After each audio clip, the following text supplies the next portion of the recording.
Bonjour à tous et bienvenue sur boursicoté.com pour cette nouvelle analyse technique du CAC 40 en clôture. Et donc après une ouverture ici sur un joli gap haussier qui aurait pu s'apparenter à un gap de continuation, eh bien le CAC 40, après avoir manqué un petit peu le rendez-vous de cette zone des 5175, est revenu ici sur les moyennes mobiles avec une clôture sur les 5102.13. Eh bien le CAC 40 gagne malgré tout 0,32% par rapport à la séance précédente. Alors, une séance avec beaucoup d'enseignements techniques. Première chose, vous avez indiqué que sur rupture ici du retracement à 23,6% de Fibonacci qui se situe à 5050 points, eh bien nous avions un objectif de retour ici sur la zone de retracement à 38,2% de Fibonacci qui se situe à 5145.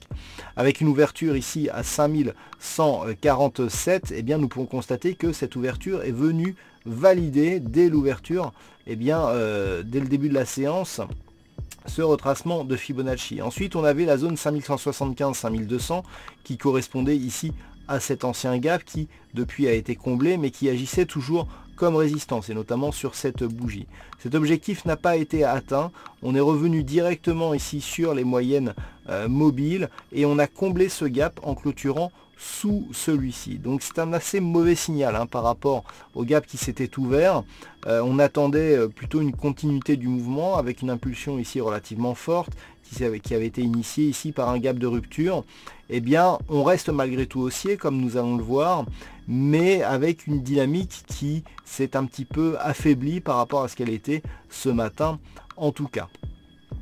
Du point de vue des indicateurs techniques, nous avons une configuration qui reste haussière au sens du RSI ici qui continue à évoluer à la hausse depuis la sortie de sa zone de survente et du MACD dont les histogrammes ici continuent à s'inscrire dans une progression haussière. Du point de vue des volumes, on est tout juste dans la moyenne. Alors par rapport à la configuration du jour, on a ici des indicateurs qui restent haussiers et si on considère la loi de Dow, eh bien nous avons des points bas ici et des points hauts qui sont plus hauts que la séance précédente. Donc là aussi, on reste sur une dynamique plutôt haussière, mais la chose importante, c'était, première chose, le retracement de 38,2 atteint, ok, mais on n'a qu'un contact, on n'est pas resté énormément sur cette zone. Et puis, le gap ici est comblé rapidement. Et puis, troisième élément, la moyenne mobile 20 exponentielle, qui agissait hier comme une résistance, eh bien, on n'a pas parvenu à rester au-dessus de cette zone. C'est-à-dire, certes, on est ouvert au-dessus, on s'est dans un premier temps inscrit ici dans une progression supérieure à ce niveau, mais on clôture en dessous. Ce qui fait que le franchissement n'est pas totalement effectif et on ne peut pas dire que la baisse ne pourrait pas revenir ici, et notamment si la zone des 5060 points était refranchie à la baisse. Alors pour l'instant ce n'est pas le cas, même avec les futurs, mais il va falloir surveiller tout cela la semaine prochaine. Alors nous sommes vendredi, je vous propose une vue hebdomadaire du marché, avec là aussi une configuration intéressante, puisque on peut voir donc, d'après le retracement de Fibonacci, que l'on vient bien tester ici le 38,2, mais que l'on reste sous ce niveau. Donc d'un point de vue hebdomadaire, là aussi, cela reste un rebond qui est pour l'instant technique. On revient toutefois au-dessus des 5060 points. Mais on a une structure ici intéressante, dans le sens où on ouvre légèrement sous la clôture de la semaine dernière et on clôture ici dans le tiers supérieur de la bougie précédente qui était une bougie de conviction. Et cette configuration technique est une configuration que l'on peut appeler en pénétrante haussière. Pénétrante haussière, ça veut dire qu'on part ici de plus bas et sur cette bougie qui est donc une bougie de conviction, eh bien on clôture dans le dernier tiers. Et puis lorsque l'on regarde là aussi les plus bas et les plus hauts, on s'inscrit dans une progression haussière. Donc cette configuration technique ici nous donne un signal assez intéressant d'une possible continuité du mouvement, en tout cas sur la vue hebdomadaire. Pour cela, il faudra valider une rupture du point haut significatif que nous avons sur la bougie hebdomadaire actuelle qui se situe à 5162,18. Mais la configuration ici est intéressante. On avait une configuration similaire ici à l'inverse, à savoir ici une bougie verte suivie d'une bougie rouge. On voit bien ici donc l'ouverture qui se fait légèrement au-dessus de la clôture de la semaine précédente et avec ici une clôture dans le dernier tiers inférieur. Et bien on avait eu ici un retournement. On avait eu quasiment le même signal ici avec une bougie à conviction et une clôture dans le tiers supérieur, et on avait impulsé ici un mouvement. Donc il va falloir surveiller ce signal ici, car il est assez important, et il sera validé donc sur rupture ici de cette zone des 5162, mais aussi rupture de la résistance ici des 5175 points. C'est vraiment la zone qu'il faudra retenir, et on pourrait, d'un point de vue hebdomadaire, revenir tester la semaine prochaine, donc dans le prolongement de ce signal, la zone ici des 5248, pardon. Alors, même si c'était le cas, ce n'est pas pour autant qu'on aura un gros signal de retournement. Regardez la moyenne mobile 20 exponentielle, elle évolue pour l'instant sur des niveaux qui sont supérieurs à la zone des 5248, et tant que l'on n'aura pas testé et surtout cassé à la hausse cette moyenne mobile 20 exponentielle, eh bien on ne pourra pas parler de retournement.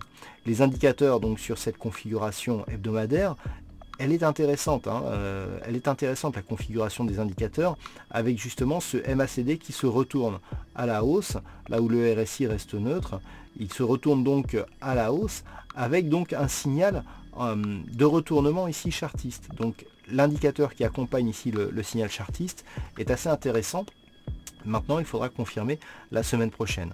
L'invalidation donc de cette figure se ferait en cas de rupture baissière ici des 4896,80, puisqu'il faut casser ici le point bas significatif de la configuration chartiste pour l'invalider. Mais déjà même une rupture ici du plus bas de la semaine serait invalidante au sens chartiste du terme, puisque on serait donc sous les 4930 points. Donc à surveiller 5060 points et une éventuelle rupture haussière ici des 5175. On est au final quasiment sur les mêmes niveaux de surveillance que sur la configuration daily. Alors, si nous revenons maintenant au daily, comment jouer cette configuration la semaine prochaine? Tout va se faire en fonction de ce qui va se passer autour de la moyenne mobile 20 exponentielle qui se situe actuellement ici sur la zone des 5113 points. Si on commence à ouvrir au-dessus de cette zone et que cette moyenne mobile agit comme un support, on pourra avoir un signal de poursuite du mouvement. Là aussi, il faudrait attaquer cette zone des 5175. On n'est pas comme sur une configuration hebdomadaire où on a une bougie qui arrive et puis qui vous devrez ici tester cette zone. On peut avoir plusieurs jours d'un point de vue hebdomadaire pour tester ce niveau. Donc on devrait commencer à pouvoir le tester la semaine prochaine si la hausse est confirmée. On a aussi cette zone là, 5175-5200, qui peut faire obstacle.